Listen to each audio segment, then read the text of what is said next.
जो भी मेरा भाई बहन यहाँ खड़ा है वो बैठ जाओ, मेरी इज्जत रखो। ऐसा ना हो मीडिया के लोग जाके कहें कि यार वो तो वहां तो जो लोग थे वो भीड़ थी, उनका कोई पता नहीं था। मैंने तुम्हें अपने खून से सींच रखा है, तुम भीड़ नहीं, तुम योद्धा हो समाज के। तो भीड़ बैठ जाओ मेरे कहे से मेरे भाइयों, फिर मैं अपनी बात रखूंगा।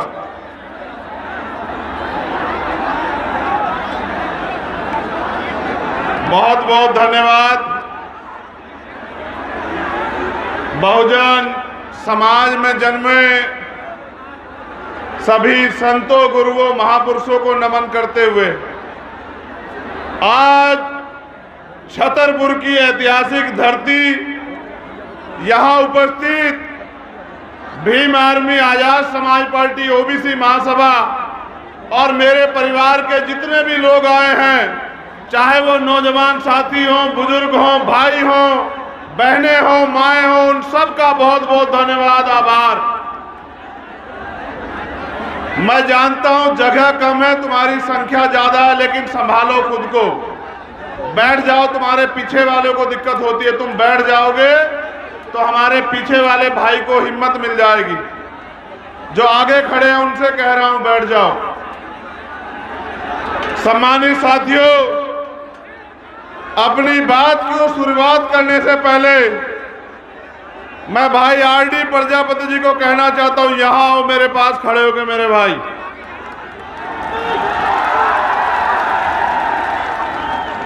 तुम्हारा ये भाई तुम्हारे पीछे खड़ा है, तुम्हारी तरफ उठने वाले आपको चंद्रशेखर आजाद का सामना करना पड़ेगा, मेरा वचन है, तुम्हें इस बात को याद रखना। और यहाँ के शासन प्रशासन को भी कह रहा हूं, ये मत समझना आरडी प्रजापति अकेला ये मेरा भाई है। बहुत अगर गुंडागर्दी दिमाग में चढ़ी हो तो याद रखना, चुनाव खत्म होगा, सरकार भी बदलेगी, नौकरी करोगे तुम लोग यही। कोई गलत फहमी दिमाग में मत रखना, मुकाबला बाबा साहब के बच्चों से है, कोई कोताही नहीं बरती जाएगी, जैसा करोगे वैसा मिलेगा, याद रखना। बैठ जाओ, याद रखना ये मेरा भाई है, दोबारा कह रहा हूं। बहुत सोच समझ के छतरपुर में आज बहुजन स्वाभिमान सम्मेलन में पहुंचे आप सब भाइयों को पुनः धन्यवाद करता हूं। मुझे एक बहुत जरूरी बात आपसे कहनी है। इस मंच पर हमारी बहनें जो महिला नेता हैं वो भी मौजूद हैं। हमारे आजाद समाज पार्टी के दोनों प्रभारी मोहनलाल जी और रविंद्र कुमार भाटी जी भी मौजूद हैं। यहाँ हमारे और तमाम नेता भाई सुनील अस्ते जी, सुनील बैरसिया जी, राहुल वाल्मीकि जी, सत्येंद्र सहगल जी, राजवीर जी, अशोक जी, देवदीन अहिरवार जी, चंदन अहिरवार जी, तमाम साथी हमारे मौजूद हैं। भाई प्रदीप जी भी मौजूद हैं और भी हमारे सम्मानी नेता मौजूद हैं। रुपेश जी हैं, नीरज भाई हैं। उनकी मेहनत को मैं सलाम करता हूं कि अपने मेहनत की कमाई से भाई रणवीर जी, उन्होंने फिर से ये मध्य प्रदेश के छतरपुर से ऐलान किया कि अब गुलामी की बेड़ियां हम लोग काट देंगे मध्य प्रदेश में। अब हम बैसाखियों के सहारे नहीं रहेंगे, अपने पैरों पे खड़े होंगे। ये लड़ाई आज की नहीं है सम्मानित साथियों, ये लड़ाई आजादी से हजारों साल पहले की है। हम इस देश में शासक हुआ करते थे, वहां अफगानिस्तान, ईरान तक हमारा राज हुआ करता था। चंद्रगुप्त मौर्य से लेकर बृहदर तक हमने यहाँ सैकड़ों साल राज किया इस देश में। और जब हम लोग राज करते थे तो ये देश सोने की चिड़िया होता था। न किसी को अन्न की, न ढकने के लिए, तन पे ढकने के लिए कपड़े की, न सुरक्षा की, न तमाम तरह की किसी परेशानी की, न ही कोई गैर बराबरी थी। सब लोग मिलजुल के राज करते थे, सब लोग मिलजुल के रहते थे। ऐसा राज हमारे महापुरुषों ने इस देश में रखा। लेकिन सम्मानित साथियों, आपको जानना चाहिए कि जिनका राज हुआ करता था वो इस भारत में गुलाम क्यों बने। जब तक आप इस बात को नहीं जानोगे तब तक आप अपनी ताकत को नहीं पहचानोगे। जब तक आप अपनी ताकत को नहीं पहचानोगे तब तक आप अपनी हिस्सेदारी को लेने के लिए नहीं खड़े हो सकते। इसलिए आपको इतिहास जानना बहुत जरूरी। मैंने आपसे अपील की थी कि आप बैठ जाओ, बहनें बैठी हैं वहां, इससे समझौता नहीं कर पाऊंगा। बहनों के सम्मान से सब कुछ बर्दाश्त कर सकता हूं, लेकिन मां बहनों के सम्मान से समझौता कोई बर्दाश्त नहीं करूंगा। ये बात याद रखना। आप जानते हैं, एक मेरे परिवार में जब मेरी बहन की शादी पे जो अपमान हुआ, वो अपमान मुझे यहाँ खींच रहा छतरपुर की धरती पे। मैं उस पर भी बात रखूंगा, लेकिन पहले इतिहास पे आपसे बात कर लूं। मैं आदेशित करके आपसे कह रहा हूं कि यहाँ बहनों के पास वाले लोग बिल्कुल ना खड़े हों, चाहे उनको कोई भी मुसीबत का सामना करना पड़े। आप महापुरुषों का खून हो, अपनी ताकत को पहचानो। ये वॉलेंटियर चुप होकर बैठ जाओ यहीं। ये वॉलेंटियर बहुत परेशान कर रहे हैं, बैठ जाओ, इनको बैठाओ। तुम्हारा काम अब खत्म हो गया, अब समाज अपने आप रक्षा करेगा, बैठो। वो जो वहां है उनको हटाओ उस बॉर्डर से। ये वॉलेंटियर बैठे, वॉलेंटियर बैठे। समाज बहुत ऊर्जावान है, यहां से हट जाओ आप लोग, बस बहुत अच्छे। ये वॉलेंटियर सारे बैठ जाएं, अपनी रक्षा हम खुद करेंगे, बैठ जाओ। ये समाज खुद करेगा रक्षा। आप सुनो, मेरी बात पे गौर करो। आजादी से पहले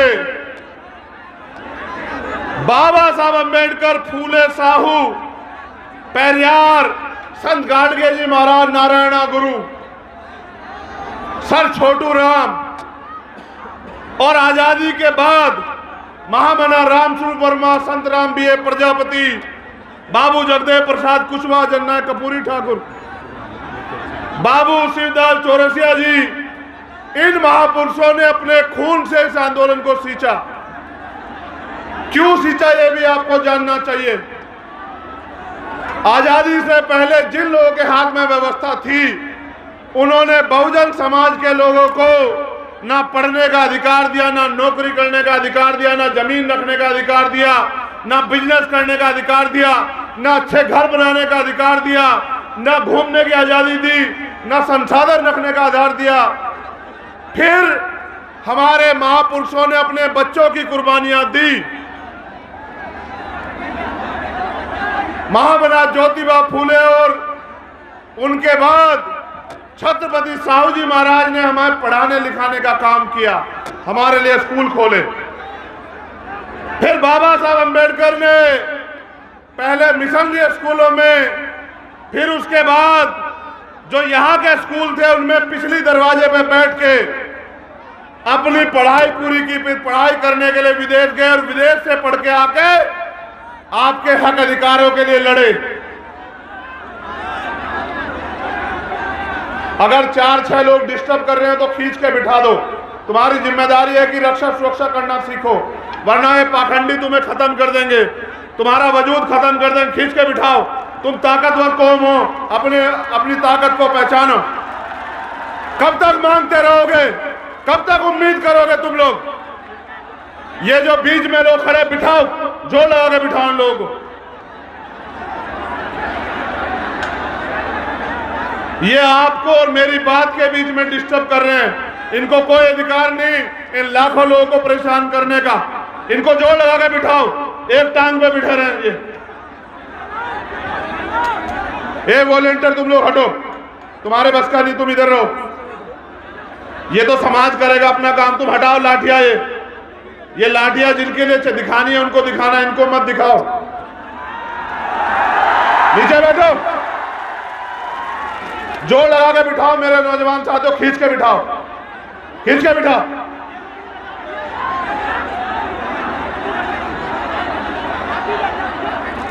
और मत खड़े होने देना, अपने बराबर में चेस्टा का भाई हो, पकड़ के रखना। कैसे रखोगे पकड़ के? सीख जाओगे धीरे धीरे सारी चीजें। चलो अब गौर करो मेरी बात पे। बोलूं? नहीं, अभी आवाज आ रही, मैं नहीं बोलता, पहले चुप होने दो लोगों को।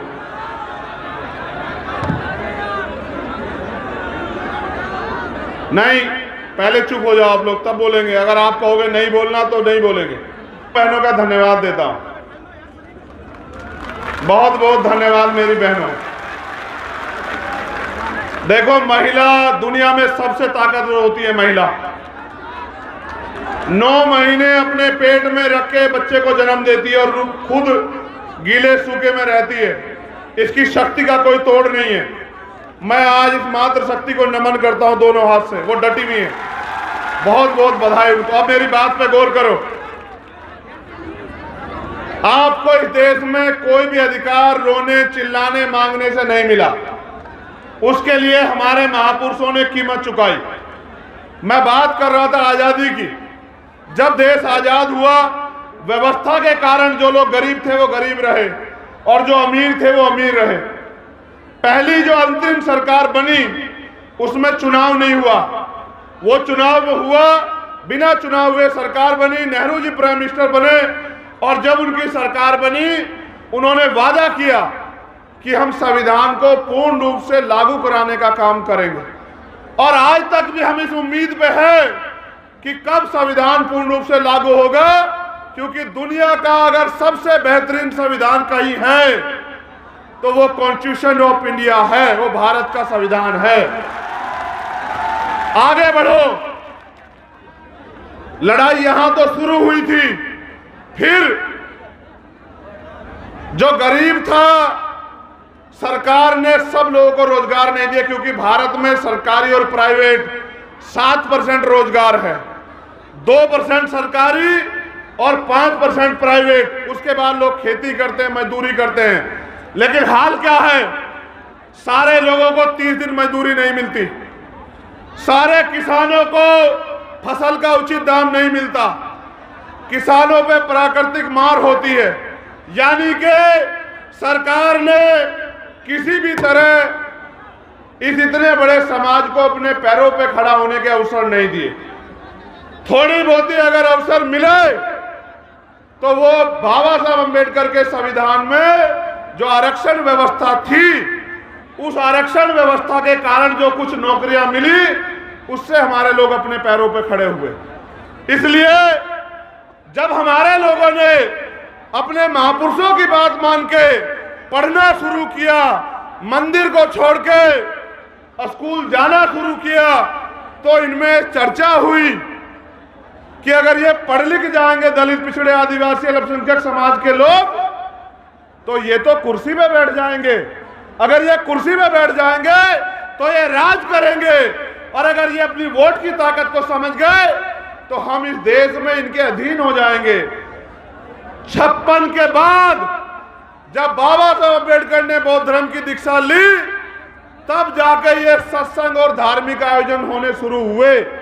उसके बाद हमारी बहनों को, माओ को, चाची ताऊ को, ताइयों को, बुजुर्गों को किस तरह से धार्मिक आडंबर में फंसा के, उनको शिक्षा से दूर करके, जो गरीबी, बेबसी, इनकी व्यवस्था में जो संसाधनों का वितरण गलत तरीके से हुआ, गैर बराबरी कारण हुआ, जो गरीबी हमारे लोग झेल रहे थे, उससे दूरी होने का इन्होंने रास्ता बताया कि आप हमारे सत्संग में आओ, हम यहां से आपकी गरीबी दूर कर देंगे, आपकी बीमारी दूर कर देंगे, आपके बच्चों को रोजगार दे देंगे, आपकी समस्याओं का हल कर देंगे।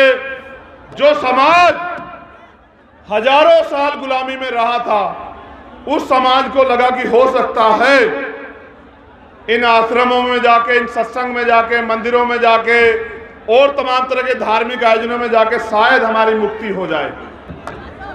अपनी गरीबियों को खत्म करने के लिए, अपनी बेरोजगारी को खत्म करने के लिए, अपने परिवार में जो बीमारी आ गई है, उस बीमारी को खत्म करने के लिए वो इन बाबाओं के पास जाते हैं। और ये बाबा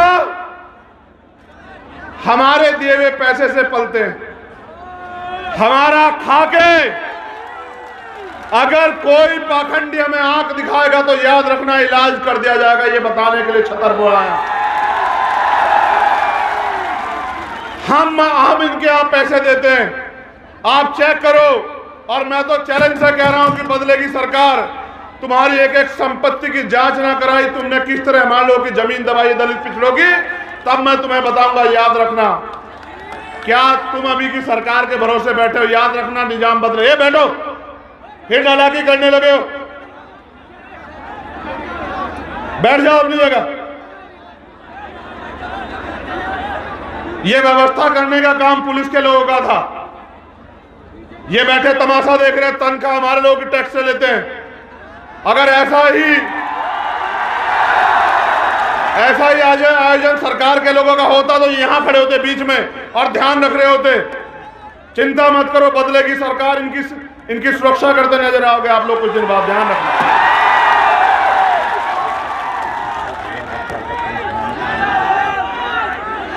एक मिनट चुप हो जाओ।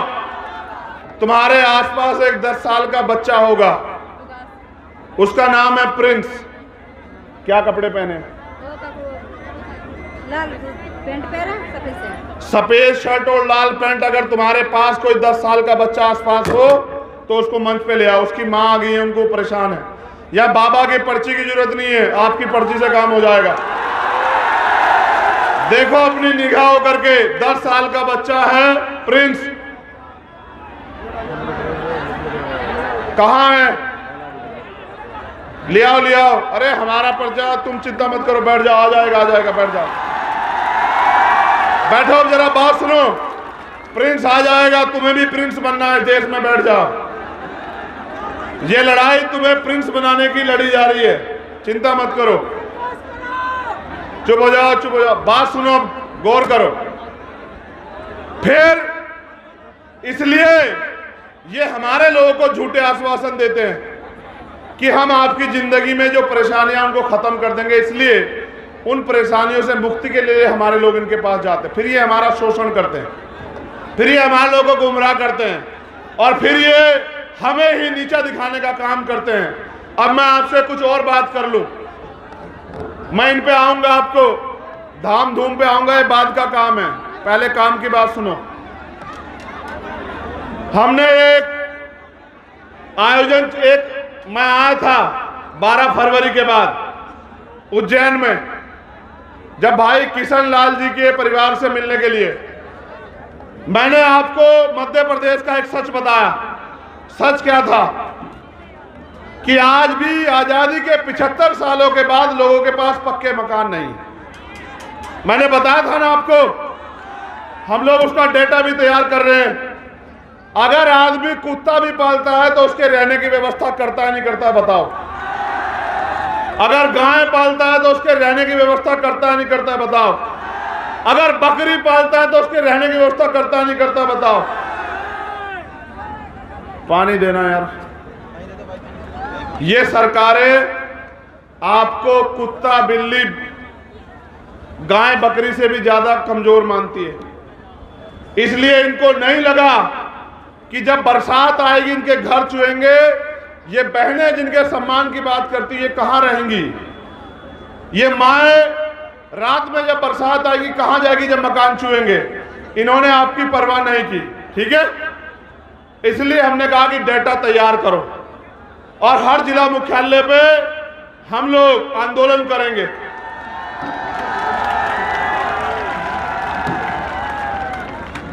और अगर फिर भी सरकार नहीं मानी तो हम मुख्यमंत्री का घेराव करेंगे भोपाल जाके, और मध्य प्रदेश के हर घर को जो कच्चा मकान है उसको पक्का मकान दिला के रहेंगे। ये हमारा वादा है। जब मैं आपके अधिकारों की बात करूंगा, ये आपको गुमराह करने की बात करेंगे। फिर पहले डाटा तैयार होने के बाद अगला रास्ता भी आपको बता रहा हूं, गौर से सुनना। इस देश की सारी सरकारी जमीनों पे, क्योंकि आजादी के बाद मैंने आपको कहा कि किसी को अवसर नहीं दिया गया कि वो अपने पैरों पे खड़ा हो जाए, वो सारी सरकारी जमीनें हमारी है। काशीराम साहब हमारे नेता, जिनकी जयंती हमने मनाई अधिवेशन के रूप में, वो कहते थे जो जमीन सरकारी वो हमारी। इसलिए हम जो अगला आंदोलन चलाएंगे, हमारे नेता लोग सुन लो, कि हर व्यक्ति को खेती करने योग्य भूमि मिलनी चाहिए, हर परिवार को जमीन मिलनी चाहिए। आंदोलन हम लोग चलाएंगे। मेरा अंतिम लक्ष्य इस देश के बहुजन समाज को अपने पैरों पे खड़ा करना है। वो जो हाथ फैलाता है हर चीज के लिए, बिटिया की शादी करनी हो उधार लेगा, अपने बच्चे को पढ़ाना हो उधार लेगा, लोन लेगा, मकान बनाना हो उधार लेगा, लोन लेगा। मैं आपका हाथ फैलाना बंद करवा दूंगा, मैं आपका हाथ ऐसे करवा दूंगा। आप लोग याद रखना, आगे बढ़ो। ये आंदोलन दूसरा आंदोलन है, हमारा तीसरा आंदोलन चलेगा। उसके बाद हर परिवार को एक रोजगार मिलना चाहिए, ये हमारा आंदोलन इस मध्य प्रदेश में चलेगा दूसरे आंदोलन के बाद।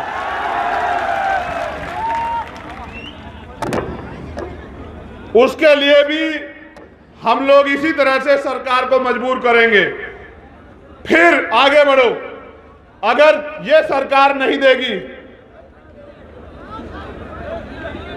तो मैं आपसे कहना चाहता हूं, मेरे बहुजन समाज के लोगों,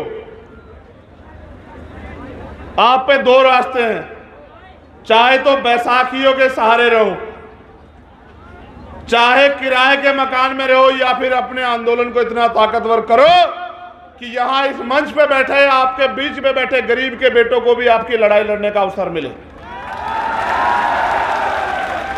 और जिस दिन आपने इस बात को समझ लिया कि जिन्होंने 75 साल में आपको जानवर से ज्यादा कुछ नहीं माना, उनका साथ छोड़ के आपको अपने आंदोलन को, अपने संगठन को, अपनी पार्टी को मजबूत करना है, मैं उस दिन कहता हूं कि आपकी तरफ आंख उठाने वाला मध्य प्रदेश में कोई माई का लाल पैदा नहीं होगा। मेरा वादा है आप लोगों को।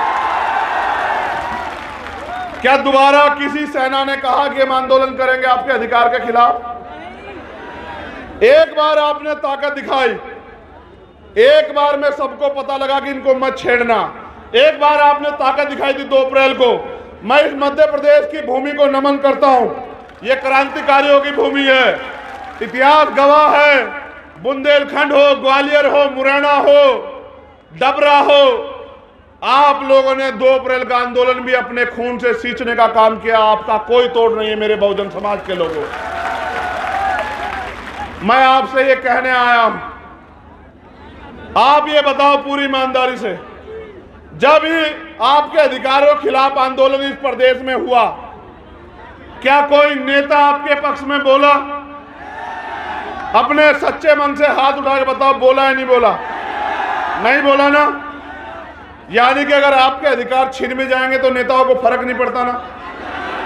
पहली बात, जब अब मेरे परिवार का यहां अपमान हुआ इसी छतरपुर की धरती पे, और एक गुंडा मेरे परिवार को अपमानित करता है, डराने का काम करता है, आप बताओ कोई नेता बोला आपके पक्ष में जब तक भीम आर्मी नहीं खड़ी हुई?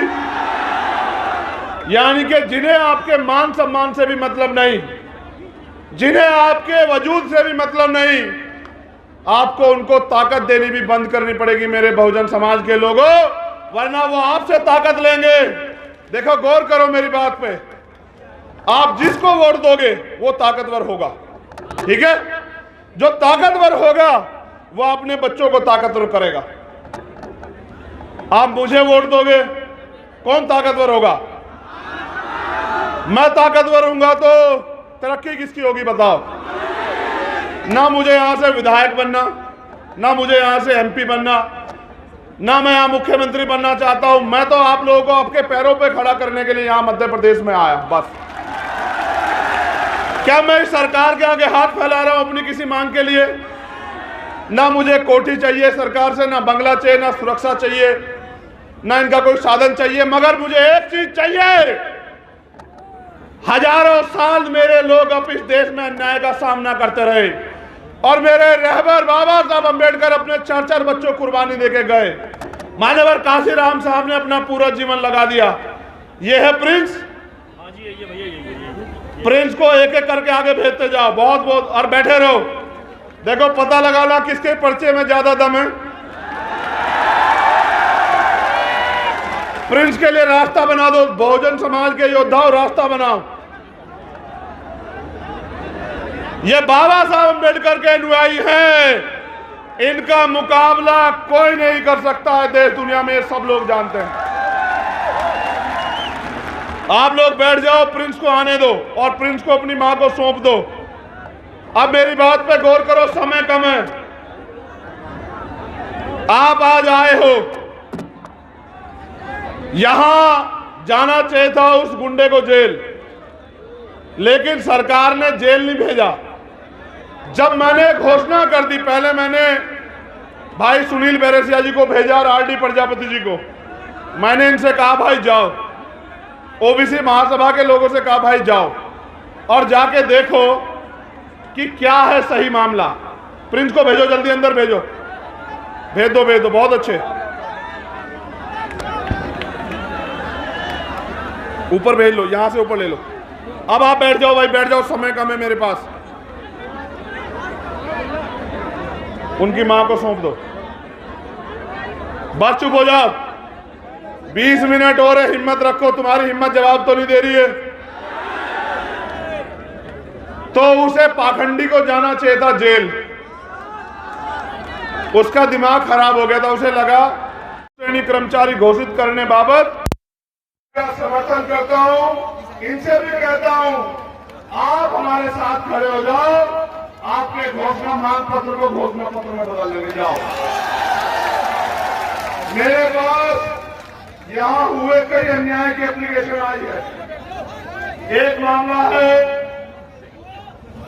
छतरपुर का, ग्राम हमा में स्थित संत रविदास मंदिर को राजस्व खतरा नक्शा दर्ज कराने बाबत मैं यहाँ की लीडरशिप से कहता हूँ, यहाँ के प्रशासन से बात करके इनकी इस मांग के लिए, इस मांग को पूरा कराने के लिए काम करें। पहली बात।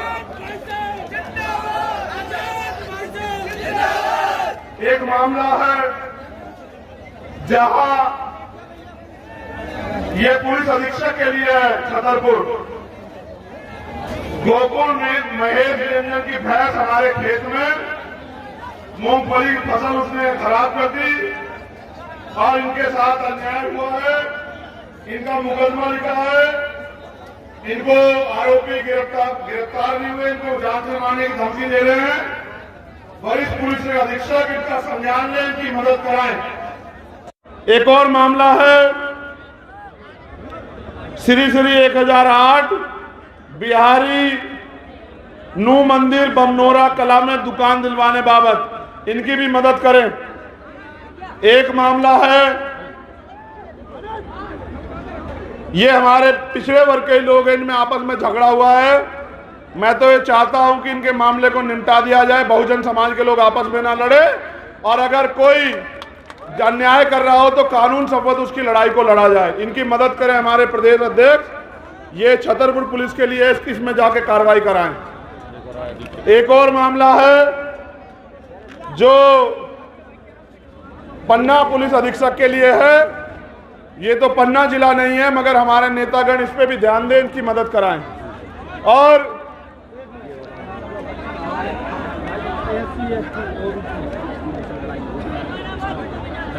अब इतना समय नहीं बचा भैया, ये एक नारा क्या है, आपस में लड़वाते हैं तो SC ST OBC भाईचारा में। हाँ, अभी बोल रहे हैं।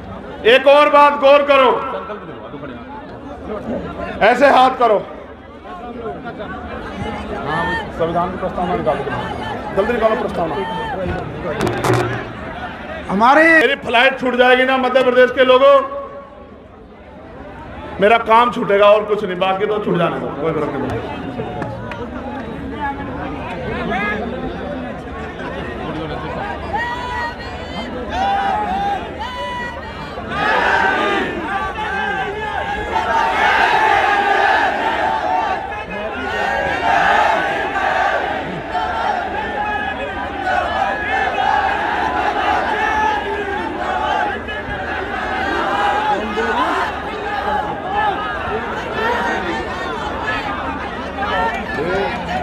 खुलने रही है,